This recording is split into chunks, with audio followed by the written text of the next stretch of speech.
Some classic movies come along at precisely the right time and are never forgotten. But what about those classic movies that people forget about these days? Some movies smashed the box office, got great reviews, and gathered plenty of fans, but then somehow, people just stopped talking about them. Maybe we forgot. Maybe we feel that certain comedies tend to become dated faster than other genres, but maybe we just have the wrong point of view. Mr. Mom is one of those movies that I'll always be fond of. However, even I must admit I do forget about it. Maybe it's due to my nostalgic gasm for Multiplicity, Michael Keaton's classic 90s cloning comedy that many people seem to forget about as well, but not I. I could never forget a film that made such a strong impression on me as A Wee Little Bastard. Or could I? Never say never, I guess. Never say never again. I'll bet you, I'll get you, I'll read you, I'll teach you, I'll take you, I'll make you.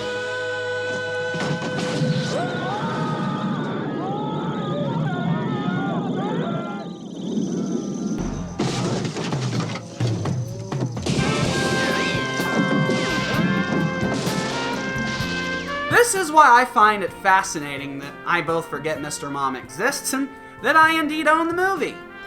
It's more shocking because this film made perhaps even stronger of an impression on me when I first saw it, as a slightly bigger wee bastard. I caught the film on TV back in the day. In fact, I watched it every day as it came on HBO or one of those channels daily for about 2 weeks. What can I say? I love this film. It's just one of those movies that you can put on and know you're gonna have a nice relaxing time. It's almost like revisiting family. So why do we forget to call our family as often as we should? Maybe we get busy living life the best way we can. Maybe life's hectic nature caused us to lose contact with those we once held so dear. But now is the perfect time to rekindle those old connections. Looking back, it's so clear why this film became a daily ritual for a time. My parents had just divorced, I had moved away from my childhood home in Atlanta, and thus I was living in Orlando with my mom who had to work constantly, so it makes sense that Michael Keaton was there to pick up the slack while Mom was busy at work. Mr. Mom follows Jack Butler, played by the always charming and insanely talented Michael Keaton. Why am I stroking this fellow so vigorously? Well, number one, if you're gonna jerk someone off, you better do a damn good job. 2, because Michael Keaton deserves only the best. I mean, have you seen that guy act? He's flawless in everything. But this was the film that made him a household name. And it's the film that raised me for an important part of my childhood. So again, this man deserves the absolute best handy that I can give. I mean, we're talking exfoliating the hands here. Getting them super soft with lotion and then adding a nice drop of Astro Glide to make sure little Mikey doesn't chafe. I sense I may have gone too far. Noted. Jack Butler is your typical dad of the 80s. He's straight because if you were gay, good luck adopting a child during the AIDS crisis.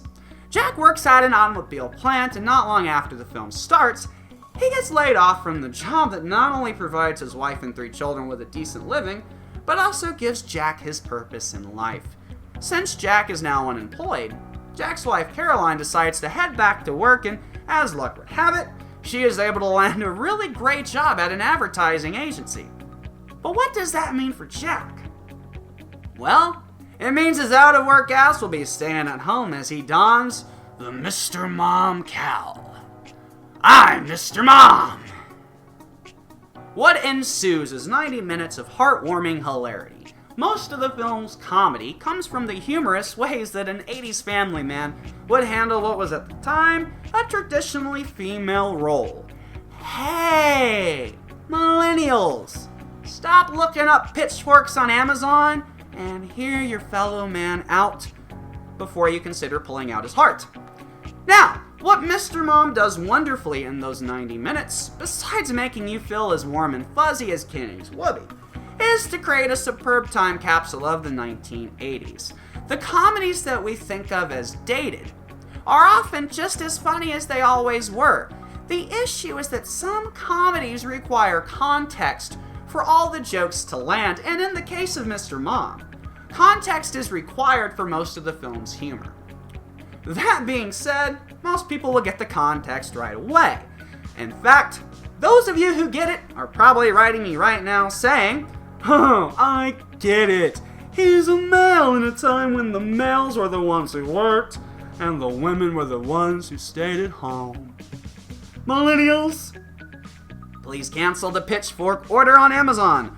All I'm saying is that in the land we call home, not so long ago, women had very little support to succeed in the business world, and men were not expected to handle what were seen as a female's duties. However, it is thanks to films like Mr. Mom that those dated ideals are now mostly a thing of the past. Mostly. By the film's end, Jack has mastered his role as Mr. Mom and got his old job back with added perks. Caroline's landed the big account and put a boss who's probably thankful that the Me Too movement came around 30 years later in his place. The cherry on top is that both Jack and Caroline are better parents and partners by the film's end, because they united so each other could succeed. The film really is that simple. The story is not complex, and neither is the writing, but it works flawlessly, and the film does make some very smart and important points, which is why this film is such a superb time capsule. It really was odd for the man not to be the breadwinner at home. It was odd for the man to take care of the house. It was odd for a man to be the primary caregiver of his children. It was odd for a mom to go to work. It was common for the mom's boss to try and use his position to get mom into position, though.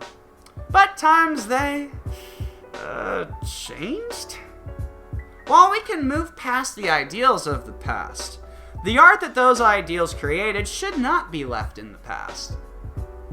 Mr. Mom, it might not resonate with all modern audiences from a political standpoint, and certain modern viewers who see this movie through a cynical modern lens may find the jokes dated, but let's be honest, it's still as funny as it ever was, and it's possibly even funnier when you realize how absurd some of the sitcom-style humor of the film appears today.